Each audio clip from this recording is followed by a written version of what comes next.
Allu family అంతా ఎందుకు ఇంత సునకానందం పొందుతున్నారు? ఇంత నీచంగా ఇంత దిగజారిపోతున్నటువంటి పరిస్థితి ఎందుకు వస్తుంది? నిజంగా అల్లు అరవింద్ గారు అంటే ఒక గొప్ప గౌరవం అయితే ఉండేది. మెగా ఫ్యామిలీ నుంచి ఆయన ఒక బలమైనటువంటి ప్రొడ్యూసర్గా చాలా బలంగా కనిపించేవారు. కానీ రీసెంట్గా జరుగుతున్నటువంటి సిచ్యువేషన్స్ అల్లు అర్జున్ గారి మీద మనకి వ్యతిరేకంగా కనిపిస్తే దానికి ఇంకొక ఆద్యం పోస్తూ ఈయన మాట్లాడినటువంటి మాటలను మీకు వినిపిస్తాను. ముఖ్యంగా దీని గురించి ఆయన్ని ఎందుకు మనం అనాల్సి వస్తుంది అనేది మీకు ఒకసారి అర్థమవుతుంది ఇప్పటికే ఈ వీడియో చూస్తే. ఈ మధ్య ఒక చరిత్ర సృష్టించిన దిల్ రాజు అంటే ఒక సినిమా ఇలా చేసి ఒక సినిమాని ఎక్కడికో తీసుకెళ్లి మళ్ళీ ఇన్కమ్ ట్యాక్స్ ఇన్వైట్ చేసి రకరకాలు చేశాడు ఒక వారంలో. భలే హ్యాపీగా ఫీల్ అవుతున్నావు కదా నిజంగా. అంటే ఒక సినిమా ఇలా తీస్తే ఇంకో సినిమాని ఇలా తీసి ఐటీ రైట్స్ చేపించుకుంటున్నాం అంటే గేమ్ చేంజర్ సినిమా అనేది ఫ్లాప్ అయింది అని చెప్పి ఎంత హ్యాపీ ఫీల్ అవుతున్నాడంటే అల్లు అరవింద్ గారు. నిజంగా ఇదేం సునకానందం సార్ మీకు? మీకంటే ఒక గౌరవం ఉండేది, కానీ ఎందుకు ఇంత దిగజారిపోయి మాట్లాడాల్సిన పరిస్థితి మీకు ఎందుకు వస్తుంది? అసలు పుష్ప సినిమాని ఎంకరేజ్ చేయటమే అనేది ఒక తప్పు అయితే సరే, ఒక అద్భుతమైనటువంటి నటుడే అల్లు అర్జున్ గారు, అందులో ఎటువంటి సందేహం లేదు. కానీ వ్యక్తిత్వం ఇంపార్టెంట్. ఒక మెగాస్టార్ గారిని ఆయన వ్యక్తిత్వమే నిలబెట్టింది.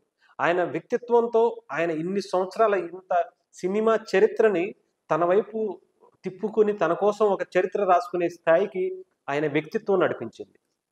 పవన్ కళ్యాణ్ గారిని చూసాం. ఆయన ఎంతో స్టార్డమ్ ఉన్నటువంటి వ్యక్తిగా ఎన్నో సినిమాలు ఫ్లాప్ అయినా కూడా తన వ్యక్తిత్వమే తనను నిలబెట్టింది. తన వ్యక్తిత్వంతోనే నిజంగా తన పర్సనాలిటీతోనే ముఖ్యంగా తన వ్యవహార శైలితో తన ఆలోచనలతో ప్రజల్లో చైతన్యం నింపి తన ఫ్లాపుల్లో కూడా ప్రజల్ని మరింత మెప్పించి నిజంగా ఒక స్టార్గా ఆయన నిరూపించుకున్నారంటే ఆయన వ్యక్తిత్వంతోనే అనుకోవాలి. మరి అలాంటి వ్యక్తుల మధ్య ఒక ఇష్టం వచ్చినట్టు మాట్లాడుతూ అసలు నాకు ఆయన ఎవరో తెలియదు, నేను ఆయన గురించి మాట్లాడిన బ్రదర్ అని చెప్పుకున్నటువంటి వ్యక్తి గురించి, లేదంటే చిరంజీవి గారిని లేదంటే పవన్ కళ్యాణ్ గారిని కించపరుస్తూ చేస్తున్నటువంటి వ్యాఖ్యల గురించి, ఒక నిజాయితీగా ఆంధ్రప్రదేశ్లో పవన్ కళ్యాణ్ గారు లాంటి వ్యక్తిని పోరాడుతూ ఉంటే ఆయన కోసం కాకుండా అవినీతి చేసి రాష్ట్రాన్ని దాచేసుకుని ఇష్టం వచ్చినట్టు మింగేసినటువంటి వ్యక్తికి సపోర్ట్ చేస్తూ నిజంగా ఆయన పుసుక్కని గెలిస్తే గనక జగన్మోహన్ రెడ్డి గారు ఈయన మాటలు నమ్ము ప్రజలు నమ్ము ఇంకోటి గెలిస్తే ఆంధ్రప్రదేశ్ ప్రజల యువత పరిస్థితి ఎంత దారుణంగా ఉండేది. ఇవి నిజంగా ఆంధ్రప్రదేశ్ ప్రజలు తెలుసు కాబట్టే పవన్ కళ్యాణ్ గారిలో ఉన్నటువంటి నిజాయితీని ఆయన వ్యక్తిత్వాన్ని నమ్మారు కాబట్టే ఆయన ప్రజలందరూ ఇటువైపు ఉన్నారు. ఎవరైతే పోటీ చేశారో ఆయన కూడా ఓడిపోయినటువంటి పరిస్థితి. ప్రజలు నిజంగా ఒక వ్యక్తిత్వానికి ఎంత ఇష్టపడతారు అనడానికి మొన్న ఎలక్షన్స్ కూడా చూసాం. మొన్న జరిగినటువంటి హైదరాబాద్లో తొక్కిసలాట్లో కూడా ఈయన ఎంత చెప్పాలంటే ఒక వ్యక్తిగా ఒక ఎటువంటి విలువలు లేకుండా మాట్లాడినటువంటి మాటలు కూడా అల్లు అర్జున్ గారిలో మనం చూసాం. అవన్నీ అయిపోయినాయి అంటే మళ్ళీ ఇప్పుడు మీరు చేసినటువంటి వ్యాఖ్యలు ఎంత దారుణంగా ఎంత మీ స్థాయిని దిగజారుస్తున్నాయంటే, అంటే ఓకే మీ అబ్బాయిని ఇలా మెగా ఫ్యాన్స్ మెగా అభిమానులు ఇలా అంటున్నారు కాబట్టి మీకు సునకానందం పొందుతున్నారు. ఎంత సునకానందం ఏంటి మీకు? పోయింది, ఒక సినిమా పోయింది అంతేగాని రామ్ చరణ్ గారి వాల్యూ ఏం తగ్గలేదుగా, మెగాస్టార్ ఫ్యామిలీ వాల్యూ ఏం తగ్గలేదుగా.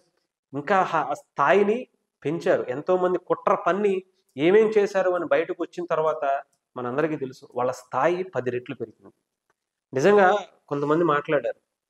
రామ్ చరణ్ గారు అన్నారట, ఒక పోస్టర్ ఇన్ని కోట్లు వచ్చిందని ఒక పోస్టర్ వేస్తే ఆ సినిమా టీం నుంచి, లేదు ఇంకా అలాంటి పోస్టర్లు మీరు ఏమి వేయద్దు, మనం యాక్సెప్ట్ చేద్దాం, ఈ ఫెయిల్యూర్ని ఈ ఓటమిని ఈ ఫ్లాప్ని మనం తీసుకోవాలి, హిట్లనే కాదు ఫ్లాప్ను కూడా మనం తీసుకోవాల్సినటువంటి అవసరం ఉంది అని చెప్పి ఎప్పుడూ విమర్శించేటువంటి ఒక మెగాస్టార్ ఫ్యామిలీని ఎప్పుడు విమర్శించేటువంటి ఒక సినిమా జర్నలిస్టు ప్రొడ్యూసర్ ఆయన మనకు తెలుసు. తమ్మారెడ్డి భరద్వాజ్ గారు ఒక సిచ్యువేషన్లో అన్నారట.